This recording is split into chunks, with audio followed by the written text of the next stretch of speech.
Tonight, LRT letdown. On other parts of the line, because we weren't able to continue running through the event, they need to focus on ice removal. Freezing rain keeps service frozen for the second day in a row, plus an update from the city's Transit Commission, making the cut in the public service. We shouldn't consider this an expenditure review. It's a reckless hacking exercise. Unions responding to the Treasury Board of Canada's latest announcement about the impact to Canadians. And meet the canine dog detective. Piper comes with us for these search warrants. She searches the rooms with us, and she detects on the hidden devices. Piper, the pup inspector, trained to sniff out hidden electronics and digital devices.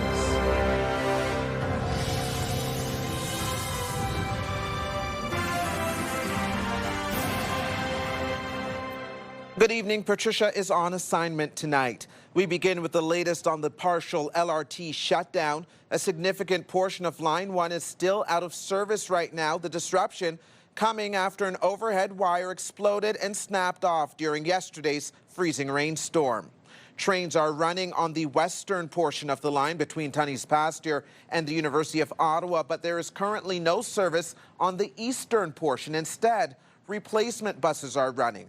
But that is causing even more bus cancellations for OC Transpo's already strained fleet. CTV's Leah Larocque reports. Section by section, crews repaired the overhead wires that couldn't withstand the pressure from the freezing rain Wednesday. No service on the eastern section of LRT Line 1 means R1 bus service is in place. Really busy. It was really bad, yeah. Frustration for passengers like Benoit Brule, who is trying to go west to Tunney's Pasture during the morning commute. It's been years of problems, so I just can't believe there's a third east back to back to back. Viewer video captures the moment the wire on top of a train sparked before a small explosion caused it to break. I'm not trying to minimize it when I use the term damage, but yeah, the wire broke. OC Transpo can only say it was caused, likely, by the weather. But there's about a 60-meter length of OCS wire that needs to be replaced. On other parts of the line, because we weren't able to continue running through the event, they need to focus on ice removal. But councillors want to know why this keeps happening in the same area. There is a special microclimate that exists between Lee's Station and the river, that there's additional humidity, that condensation freezes on the line. OC Transpo told councillors that they have been doing preventative measures along the line, including in that specific area. Those measures include applying a specialized anti-ice glycol treatment.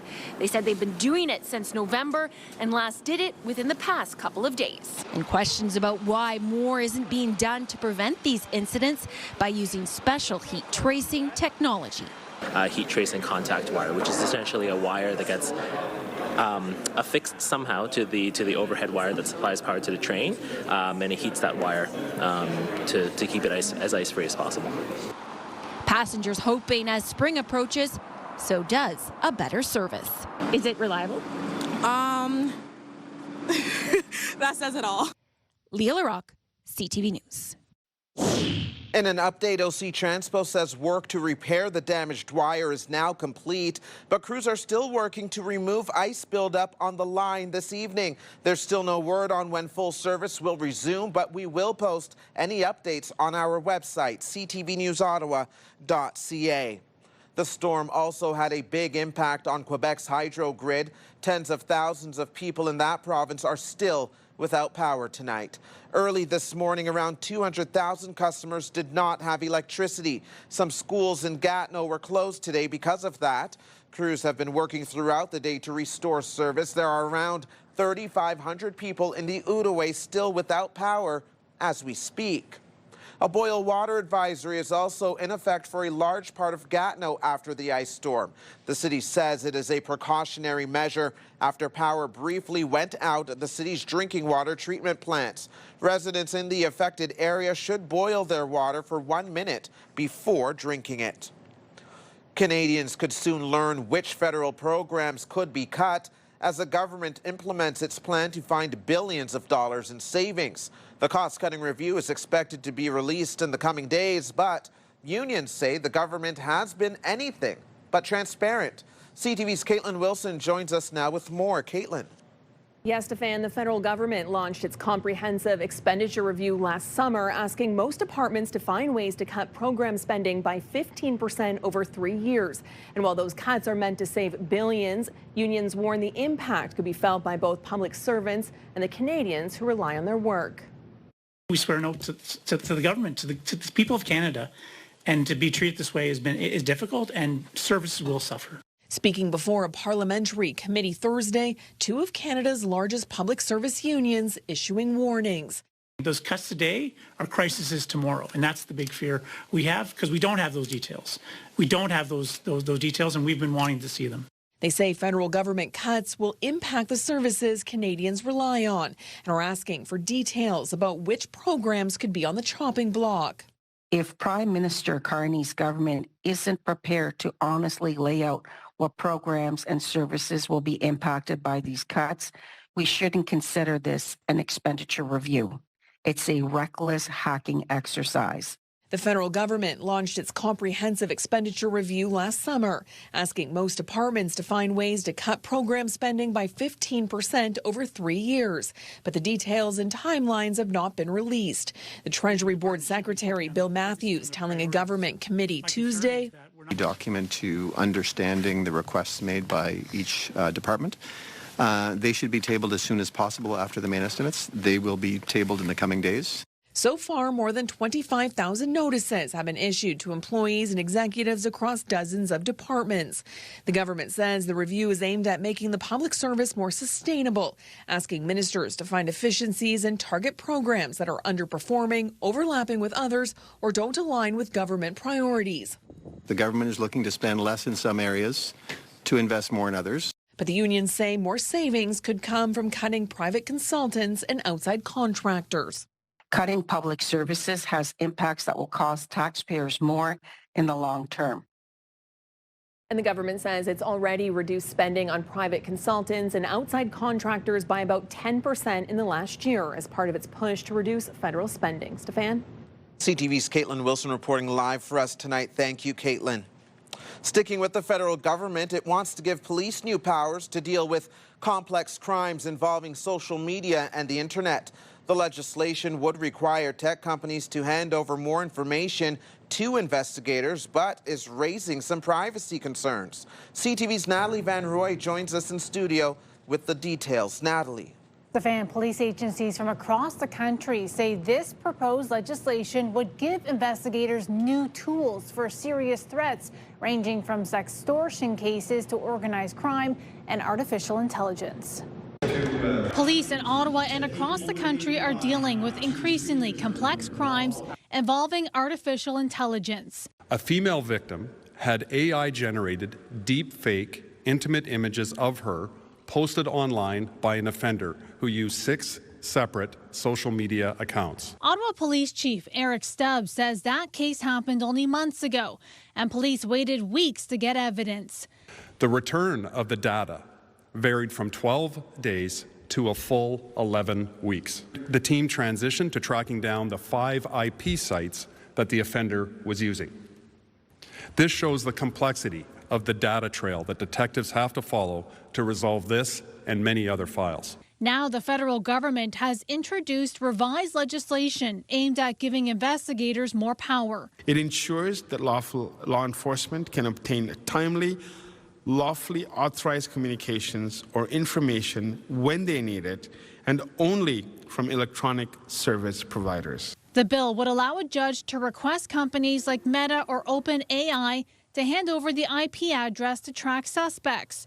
It would give authorities the ability to order telecommunication service providers to provide customer information, including names, addresses, phone numbers, and email addresses, but does not authorize search or seizure of browsing or social media history. Critical part of this proposed bill is timely access to data, and it sets out a significant regime around electronic service providers to comply with judicial orders, with timeframes. Still, privacy experts have concerns. I think we need much more attention brought to this in terms of the massive amounts of potentially electronic data that the police could gain access to. but Ottawa's police chief says it will help investigators try and stay one step ahead. The reality is that crime has changed faster than the laws and processes that police rely on to investigate it. And this is the second attempt by the Liberals to advance this legislation after the first version faced pushback from civil liberty groups. Stefan. All right, CTV's Natalie Van Roy providing this update for us. Thank you, Natalie. Still ahead, we introduce you to Piper, the police dog that can sniff out SD cards and memory sticks from a suspect's unforeseen hiding place. Here's a live look through our Centennial Glass Sky Cam. The temperature out there right now, -4. And joining us for a first check on weather, here's Jackie, who is at the Overflow Brewing Company tonight. Jackie. Yes, Stefan, we are celebrating Bill Carroll and his 10 years here in Ottawa and all the wonderful things he's done for this community. And this is just a special congratulations. We'll have more on that in a bit. Let's talk about how winter has swept us as we wrap up this week, I should say. A strong cold front moving through the area this morning, bringing some flurries. We've got wind gusts and much colder air. Taking a look at temperatures right now across eastern Ontario, we are averaging about -4 here in Ottawa, about 1 degree in Kingston, -1 in Brockville and Cornwall. Some light flurries still lingering for parts of eastern Ontario. Where we are, at least it's subsided. A little bit of sunshine as well behind those clouds, but not quite much. We're not going to see that for a little bit. Keep in mind, snow is on the way for the region in the afternoon that will be moving into Saturday morning. Now, this has prompted a special weather statement. So far, Kingston, Brockville, Kemptville, where we could see up to 15 centimeters of snow. Now, forecast for here in Ottawa, averaging between 5 to 10 centimeters of snow. Overnight conditions about -8, mainly cloudy skies. Again, the snow will likely be coming for the evening commute, where our daytime high will be about -1. We'll have a closer look at this and your long-term forecast in just a bit. And of course, from here at Overflow Brewing Company, where we are celebrating the one and only Bill Carroll. Stefan. Thank you, Jackie. Now to Iran and a chilling message from the country's new supreme leader, who is threatening his Middle East neighbors and world energy supplies. Iran is now targeting tankers and oil facilities while promising to keep the Strait of Hormuz closed. CTV's Heather Wright is in Turkey with the very latest. New video from Central Command shows the U.S. blowing up Iranian vessels suspected of laying mines near the Strait of Hormuz. Tehran has effectively closed the shipping lane, attacking more than a dozen oil tankers trying to pass, choking off the world's lifeline for oil, and sending energy prices soaring, triggering the largest release of emergency reserves thanks to oil-rich nations. Our countries will be making 400 million barrels of oil available. I repeat, 400 million barrels of oil. Canada helping to offset global shortages too. Canada will do its part to contribute to the world's supply. That will bring prices down for Canadians. That will keep prices affordable for Canadians. With the U.S. and Israel targeting Iranian military sites and Iran retaliating with a new wave of missile and drone attacks, President Donald Trump telling reporters, right now, they've lost their Navy, they've lost their Air Force, they have no anti-aircraft apparatus at all, they have no radar, their leaders are gone, and we could do a lot worse. The president promising to hit harder, but also saying the war is pretty much over. Which is it? Is the war ending soon, or are we on the brink of the worst fighting yet?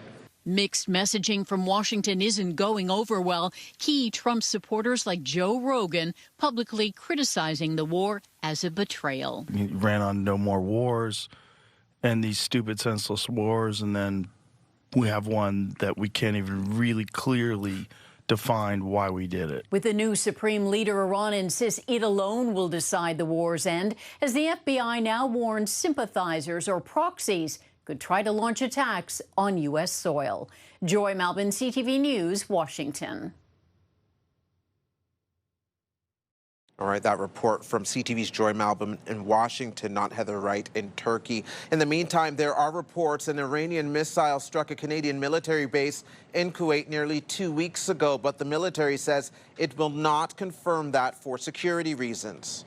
I did speak with Minister McGuinty this morning, and he affirmed to me that all lives are accounted for. Quebec media outlet La Presse reported the strike happened at the Ali Al Salem air base in Kuwait shortly after the war began. Days later, fire and smoke were seen near the air base where Canadian troops are deployed. And while drivers found some relief at the pumps today, that's expected to be short-lived. Prices here in Ottawa dropped overnight, with many stations selling gas for around $1.52 a litre. But you may want to fill up tonight if you can, because experts say prices are set to spike by around 6 cents overnight and another 7 cents come Saturday. The war is also driving up the cost of jet fuel, which means anyone planning to book a flight in the coming weeks may see a noticeable increase in airfare prices. Industry analysts say prices for an international flight could increase by up to $200, but it's still unclear how domestic flights may be impacted. Stay with CTV News for continuing coverage of the war in Iran and the impact here in Canada. For updates on radio, tune into News Talk 580 CFRA and watch CTV News channel at any hour. In other news, a 22-year-old man from Alfred, Ontario is facing serious criminal charges after an investigation into alleged child luring dating back 2 years. But Ottawa police say it was just yesterday morning that they were able to execute the search warrant and make an arrest. The alleged incidents would have taken place between March and December of 2024, and now Joshua Christopher Corput is facing several charges. Ottawa's alternate neighborhood crisis response program is expanding into several more neighborhoods. The Anchor program initially launched in Centertown last year. It allows residents to call 211 instead of 911 for mental health or substance use crises. Starting in June, the program will be extended into the Byward Market, Lowertown, Sandy Hill, Lees Towers, Vanier, and Overbrook. Quebec's Chateau Montebello is officially on the market. The iconic resort, deeply in debt, is up for sale. And as CTV's Dave Charbonneau reports, local businesses who depend on it are hoping a new owner will keep the hotel doors open. Once considered one of the world's legendary hotels, the Chateau Montebello is now mired in tens of millions of dollars in debt. Really a fabulous little winter getaway. We did curling this morning. And the 100-year-old resort is officially for sale after the previous owner, a Chinese-based company, was forced to liquidate its assets. I hope whatever happens, they keep operating it the way they operate it now. I hope, the property can change hands, and if it's still operated as a Fairmont hotel, we may not even be able to tell as guests. This property, located between Montreal and Ottawa, is a full-scale resort. It includes 210 guest rooms, a golf course, a marina, and yacht club. For the nearby town, this hotel is a business lifeline. For us, we're kind of alive because of all the tourism that get generated by the Montebello Chateau. Pretty much 75% of our customers come from there. The court-appointed receiver is now managing the sale. No minimum price has been set. Sometimes properties need to change in order to survive, but I'm sure whoever purchases a property like this will preserve what makes it special. Probably for the best, because there's gonna need new things and it needed all the renovation. The hotel remains open with management by Fairmont Hotels. For us, we see tourists and we know it's full. The running of the hotel is still the same. The service is the same. Fairmont is taking care of their people. So it's the shell that's having problem, but the inside and the running of the business is as if nothing else happened. The final sale is targeted for late July. Dave Charbonneau, CTV News. It's a milestone achievement for an iconic voice on Ottawa's airwaves. Bill Carroll is celebrating 10 years at News Talk 580 CFRA. Let's go back to Jackie at Overflow Brewing Company now, where an event is underway to mark the anniversary, Jackie. That's right, Stefan. The doors have opened. People are making their way here to celebrate the one and only Bill Carroll. Enough about the space and place. We are here to celebrate the man himself. Congratulations on 10 years. Have you had a chance to really sit with this in your time here in Ottawa? Nobody in radio lasts 10 years in one city in one shift. Up until I got here, I thought it was an elaborate hoax so that the managers could get me here to fire me. So, yeah, I don't have my head around it yet, but. LA, Toronto, Ottawa. Do you have a moment that stands out to you? Community is so big to you, and connecting with audiences and viewers, no matter where they are. Has there been a moment that stood out to you? Yeah, there are lots of those moments over the years. Probably, I feel like something happened in Ottawa the night we had the big blackout. And I was at home, and I have a studio at home, and we found a way to kind of jerry-rig a setup so I could go on the air live. I was interviewing people on my cell phone and holding it up to a microphone and giving people updates. The president of the company volunteered to put gas in a tank and bring it for the generator because we were the only station on the air. And after that, I just kept hearing from people, you were there when we needed you on those couple of days of the lights being out for everybody. So every host, if you're going to be successful, you need that bonding moment. And for me, I think that's what did it. I finally felt like the community knew me and that I was there and part of it.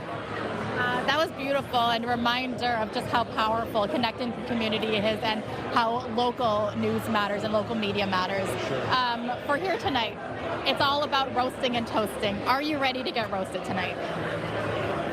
No, but when you insult people every morning for a living, sooner or later it's going to come back on you. So I earned it. I deserved it. I'm waiting for it. We'll see how far they go. You know what worries me the most? My wife, who's the nicest person in the world, she was just supposed to introduce me, and she said, no, I'm roasting you. And she's rubbing her hands together. She's ready. And she's showing people the script, and they're all going, ooh, are you sure you want to do that? It's going to be spicy, and the roasting and toasting begins at 7 o'clock. So congratulations again. We will leave you to your wonderful friends and family that you have built here. Thank you so much, Bill. Congratulations on 10 years. Okay, and they're not firing me tonight, right? I don't think so. Okay, we'll see. Well, thank you so much. Here's a live look through our Centennial Glass Sky Cam showcasing Parliament Hill and current temperatures -4. So it's nice to be indoors for this warm gathering. Ottawa's favorite cash contest is back, and it's big. Move 100's $50,000 Beat the Bank. 7 vaults. You decide how much to take home. Sound the alarm? You lose it all. Be listening weekdays for your chance to win.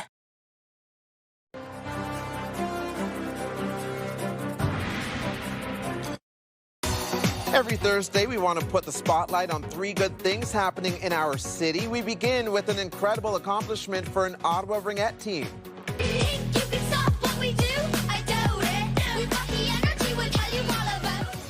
The Ottawa Ice Under 14 AA Ringette team is celebrating a championship win. They're the first Ottawa team in a decade to win a provincial championship. They now become Team Ontario and will represent the province at an Eastern Canada competition.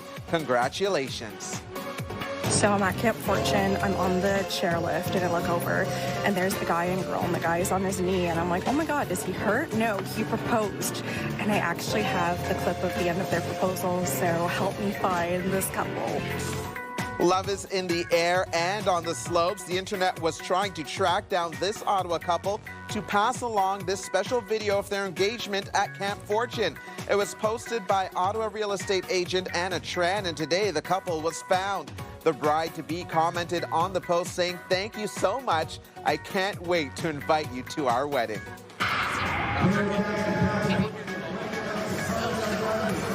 And it's double gold and a world record for Ottawa's Wendy Alexis at the 2026 Canadian Masters Indoor Track and Field Championships. Alexis solidified her status as the world's fastest female sprinter of her age group, breaking her own record in the women's 70-year-olds 60-meter race. She also won gold in the women's 70-year-old 50-meter race. Congrats to her. Do you have a story for us to include in our 3 good things segment? Something light, happy, a community event, or notable achievement to brighten up the day? Send us your ideas to ottawanews@ctv.ca. 3 Good Things is brought to you by the new oak tree, hand-built for life. Well, the winter weather has certainly returned to the capital. Residents woke up to cold temperatures and a fresh blanket of snow. Some braving the cold and wind to go skating on the Rink of Dreams today. And more snow is on the way. Let's go back to Jackie at Overflow Brewing Company for a full look at the forecast, Jackie. I was surprised to wake up to all of that snow.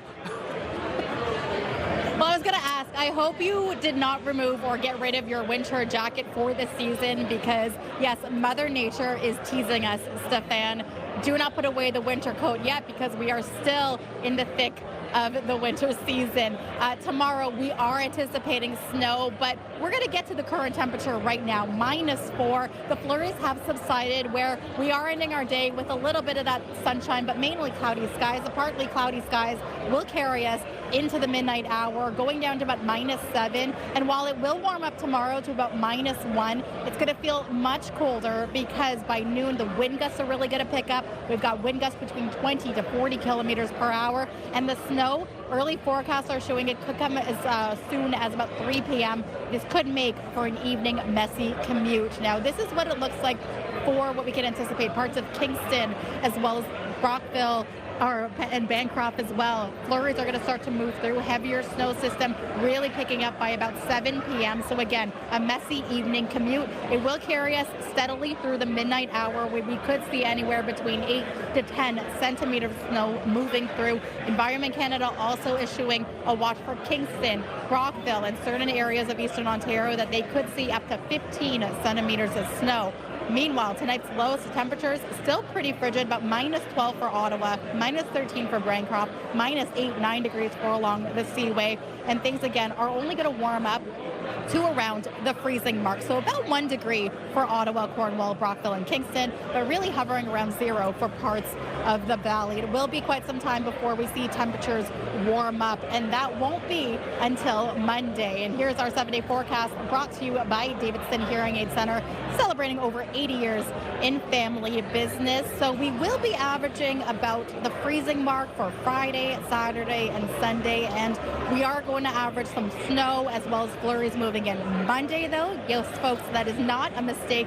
17 degrees is the daytime high for on Monday. Quite the swing from the -2 from Sunday, but then things are going to quickly drop by the time St. Patrick's Day Tuesday rolls around, where the daytime high will be only -3. So, Stefan, I remind myself we're still in March, the early part of March, but doing a double take really where our Mondays have now hit double-digit daytime highs, then we swing back into winter for the rest of the week. So Mother Nature has been teasing us. Jackie, thank you for this. When it comes to things criminals try to hide, Ottawa police have a secret weapon. Her name is Piper, a canine trained to find digital devices like hard drives and air tags officers sometimes miss. Here's CTV's Katie Griffin. Ready? Let's go to work. Let's go to work. See?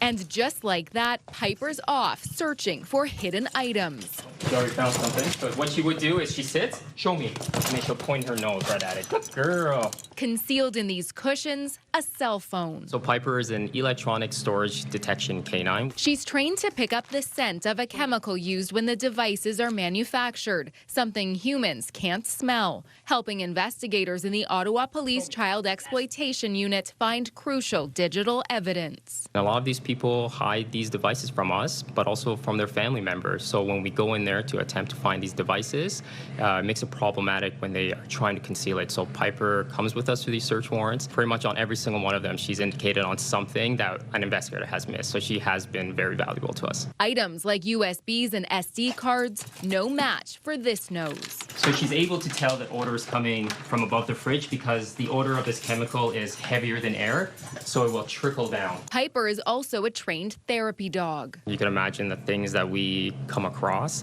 but also for any victims that we are dealing with as well. It comforts them. And we just had an incident a month ago where some child came in and she said if it wasn't for Piper, she wouldn't have spoken out. So she's definitely doing her job and she's doing it great. And when she's done work, it's time to play or take a well-deserved nap. Yeah. Katie Griffin, CTV News. It was this, and I just couldn't breathe properly, and that's when I called 911. Just ahead, new research done right here in the capital is helping to find a safer blood clot treatment for patients around the world. Tonight, a suspect dead after a shocking U.S. synagogue attack. A car came to the facility, breached the facility by driving into it. How the incident is intensifying fears later on CTV National News and watch on Crave. CTV News community and weather anchor Jackie Perez. Weeknights. Today's snow report brought to you by Mont Cascade, only 20 minutes from Ottawa. Here's today's snow report over at Mont Cascade. The base is sitting at 5 centimeters of snow. 4 of 6 lifts are a go. 9 of the 21 runs are available. At Calabogie Peaks, all 3 lifts are good for you. 12 of 19 runs. Ski Vorlage says to call ahead if you are intending to go there, if you want to know an update on their lifts and runs. Camp Fortune is closed but is set to reopen tomorrow. Edelweiss, 3 of 5 lifts and 4 of 22 runs. An amazing ski day deserves an awesome place to warm up. At Mont Cascade, our lodge brings the mountains to life.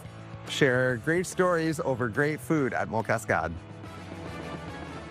Blood clots are the 3rd leading cause of cardiovascular death here in Canada. There are 2 commonly used drug treatments, and groundbreaking research at the Ottawa Hospital just put them to the test to see which is better for patients. Here's CTV's Peter Sperling. I probably would have died. Janice Duval's quick actions likely saved her life. It was this, and I just couldn't breathe properly, and that's when I called 911. Help arrived. She says one of the last things she remembers before getting to the hospital. The ambulance attendant said, "Look at the size of her foot." It was a blood clot in her leg that moved into her lungs. Blood clots are very unforgiving once you get them and they start to travel. It's it can kill you. Guidelines recommend patients recovering use a blood thinner. Now, thanks to research led by the Ottawa Hospital, the choice between 2 commonly used drugs may be clearer. One of the biggest side effects that we worry about with blood thinners is bruising and bleeding concerns. And we found that apixaban, one of the blood thinners we use very commonly, has fewer bleeding events compared to rivaroxaban. According to the Ottawa Hospital, it's the first clinical trial to put these 2 drugs used to treat blood clots head-to-head.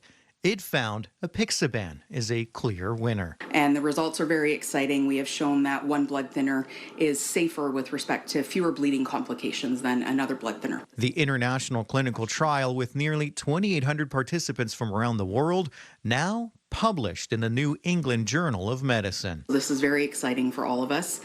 This is something that we feel will change clinical practice guidelines. The hospital says the research is important for physicians and patients like Duval. I think it's wonderful. Peter Sperling, CTV News. Thank you.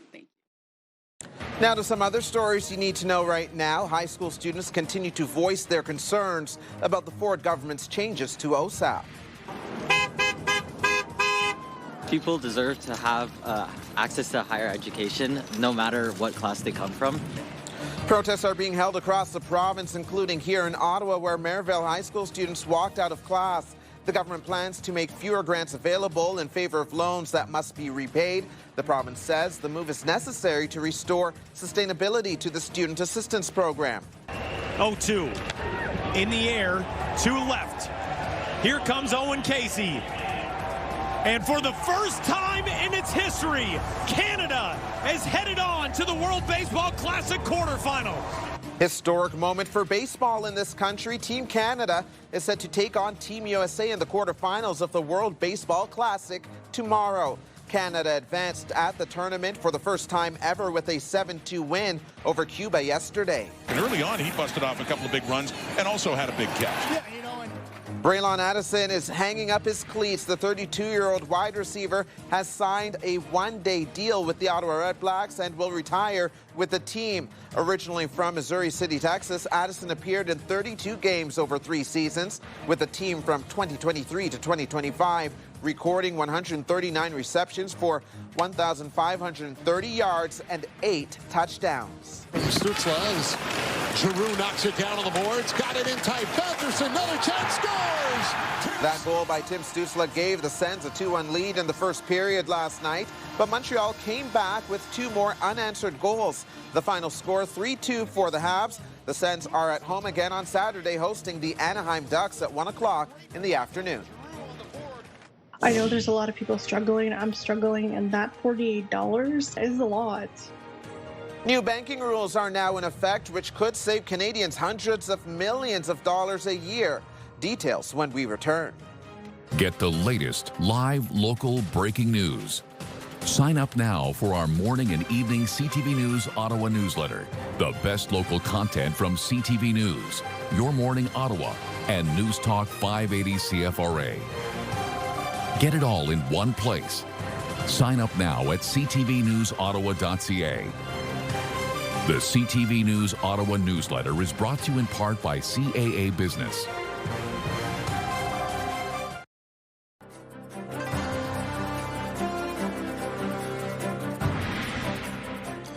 If you've ever paid a bill and were a bit short in your bank account, you may have been hit with a non-sufficient funds charge known as an NSF fee. But new rules are now in effect to limit how much banks can charge customers. CTV's Pat Foran has those details.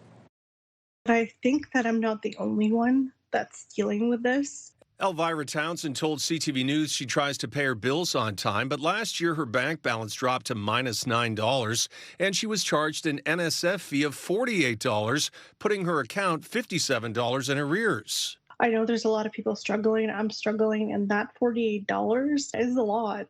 Canada's major banks were able to charge $45 to $48 per NSF transaction, which allowed them to profit billions of dollars since the fees were first implemented. No more. Now there's a $10 cap on non-sufficient fund fees. It will give a glimpse of hope to people. Acorn Canada, a group that fights for low and moderate income people, says the changes will help, especially at a time when many Canadians are struggling to pay their bills. With all these groceries going up and the rents that doesn't stop to increase, this is a win-win. With the new regulations, consumers cannot be charged an NSF fee more than once in a period of 2 business days for the same account, and consumers will not be charged NSF fees when the shortfall on the account is less than $10.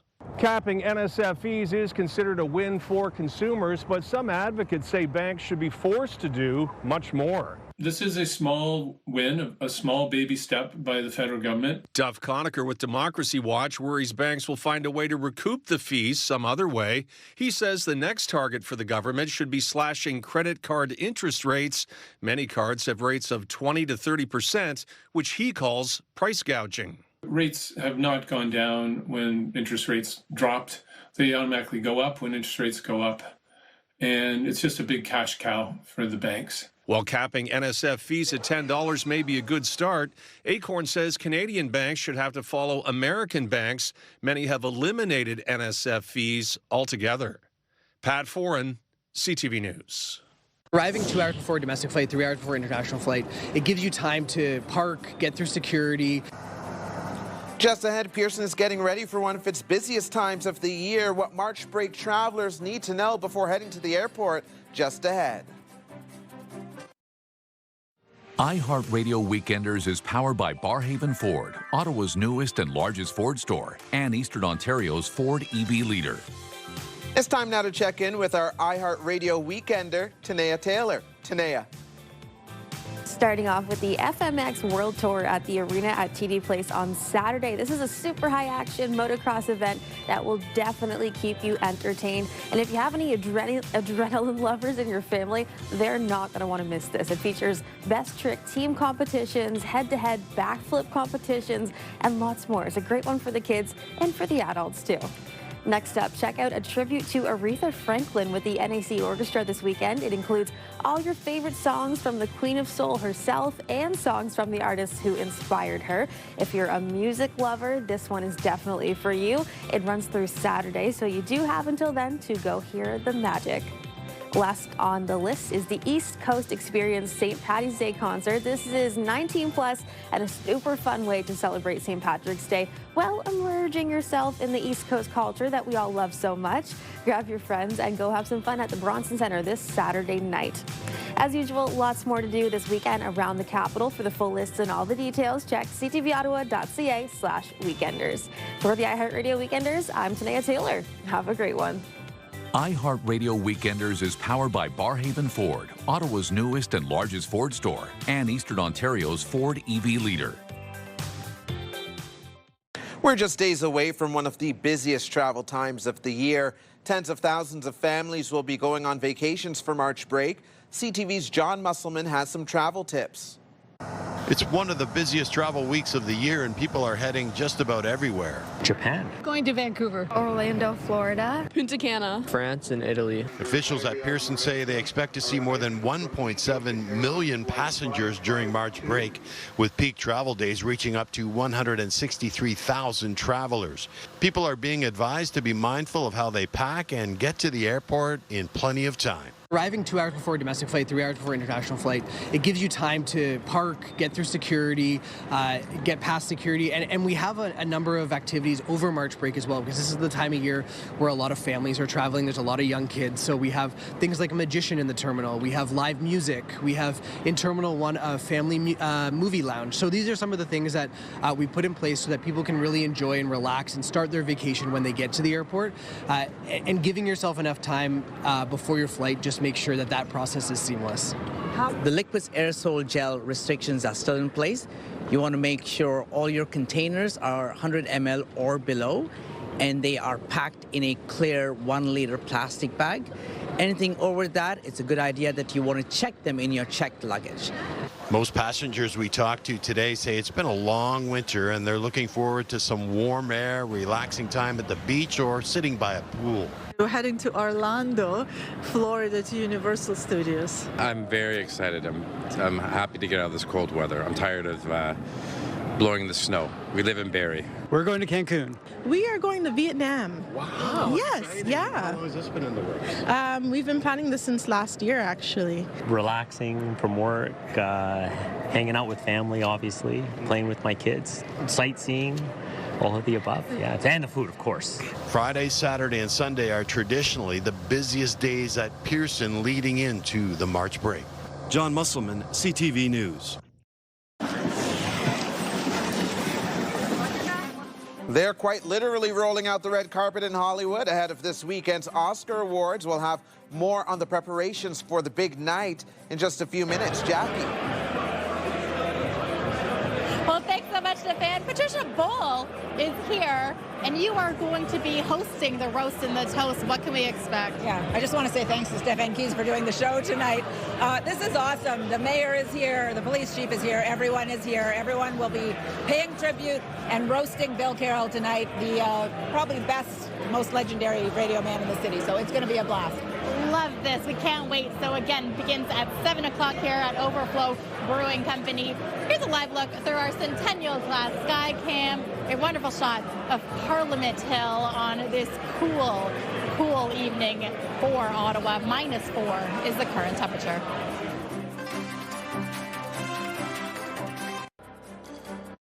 Hairstyles, courtesy of Salon Fiorella. Now for a final check on the forecast, let's head back over to Overflow Brewing Company where Jackie is, and I can tell that the crowd is building, Jackie, based off of the background noise.